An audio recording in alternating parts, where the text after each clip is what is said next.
Kapan pandemi ini akan berakhir? Ini pertanyaan saya, Anda, kita semua. Para ilmuwan mengatakan pandemi akan berakhir saat semuanya sudah divaksin. Dan ilmuwan di dunia saat ini tengah berlomba menemukan vaksin COVID-19 karena ini menjadi kunci akhiri pandemi. Dengan cara seluruh manusia di dunia sudah divaksin. Pencarian vaksin bisa bertahun-tahun, tapi para ilmuwan sekarang gaspol untuk menemukan vaksin untuk COVID-19. Kita lihat sekarang ya. Semua berlomba. Oke.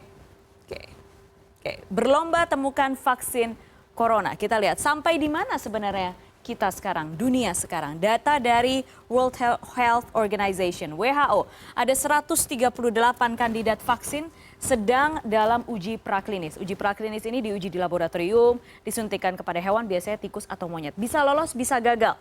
Normalnya tahap ini 1 hingga 2 tahun. Lama ya. Dan kemudian berikutnya kita lihat, setelah lolos uji praklinis langsung ke uji klinis. Fase 1, uji klinis ini saatnya vaksin disuntikan ke manusia. Virus yang dilemahkan dimasukkan ke manusia. Fase 1 adalah diuji kepada sekelompok kecil orang. Biasanya jumlahnya kurang dari 100. Ya, biasanya jumlahnya kurang dari 100 dan saat ini sudah ada 17 kandidat vaksin sedang dalam fase 1, uji klinis fase 1. Kemudian di fase 2, kalau sudah lolos fase 1, fase 2 sekarang.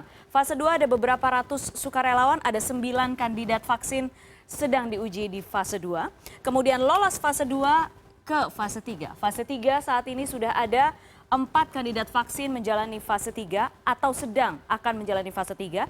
Ini melibatkan ribuan orang ya. Jadi ribuan orang kemudian akan disuntikan virus yang sudah dilemahkan atau vaksin ini. Dan uji klinis saja ini total, kalau misalnya sekarang melihat total ini semua bisa mencapai 7 tahun.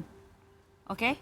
Uji dari praklinis hingga uji klinis itu bisa sampai 7 tahun. Tapi karena sekarang semuanya gaspol, kemudian teknologi semakin maju, sampelnya banyak, jadi target ambisius para ilmuwan 12 hingga 24 bulan saja. Apakah sudah selesai di sana? Belum dong, belum selesai. Masih ada proses lanjutan. Apa itu? Yaitu perizinan dan regulasi. Ini akan dilakukan oleh otoritas pengawas obat dan makanan di negara vaksin itu diproduksi. Mereka melihat apa saja data uji klinis, lalu kemudian mengeluarkan izinnya. Setelah itu baru boleh produksi massal. Nah, produksi massal ini melibatkan uang yang nggak sedikit dan ini berkaitan dengan juga distribusi.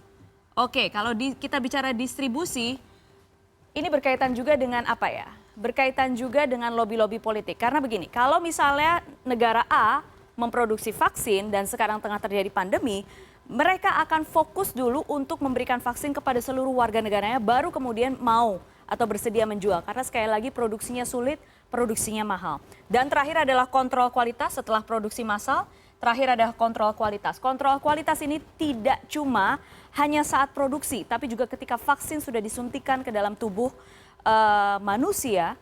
Kemudian ada beberapa lembaga yang tetap akan melakukan pengawasan apakah ada efek yang kemudian muncul belakangan yang belum tampak ketika uji klinis dilakukan.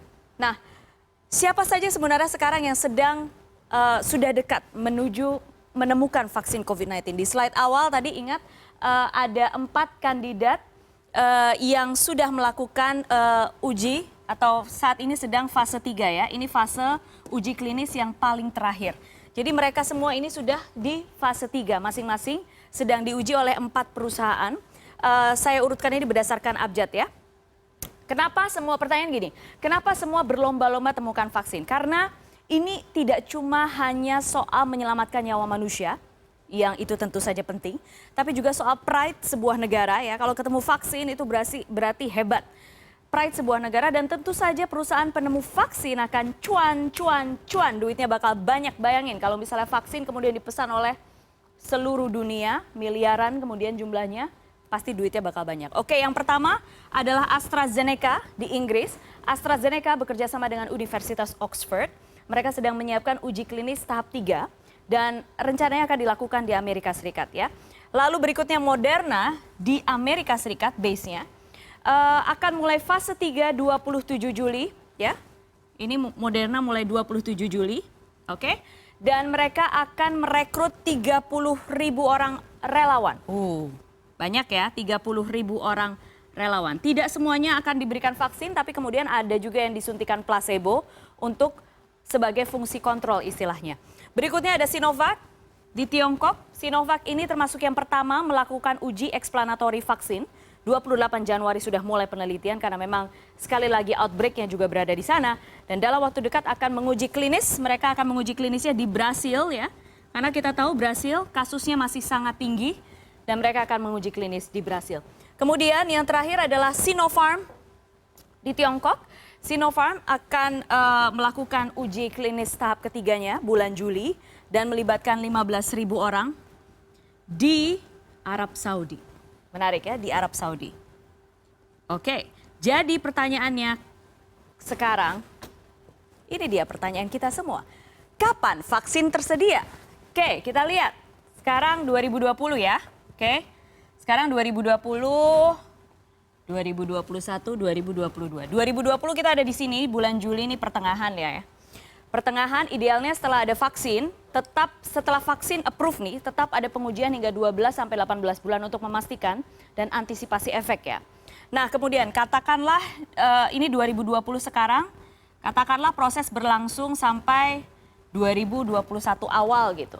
Kemudian masih ada uji dan seterusnya, kemudian produksi massal, distribusi dan lain sebagainya, bisa sampai 2022. Masih lama. Tapi ada juga yang ambisius, ilmuwan mengatakan, mereka yang mengatakan bahwa pertengahan 2021 udah ada nih, udah ada vaksinnya. Bisa saja udah ada vaksin, tapi mungkin belum bisa diproduksi massal dan didistribusikan massal karena masih ada proses-prosesnya. Tahapannya banyak dan masih lama. Jadi sekarang apa? Pakai masker, cuci tangan, jaga jarak, nggak ada pilihan lain.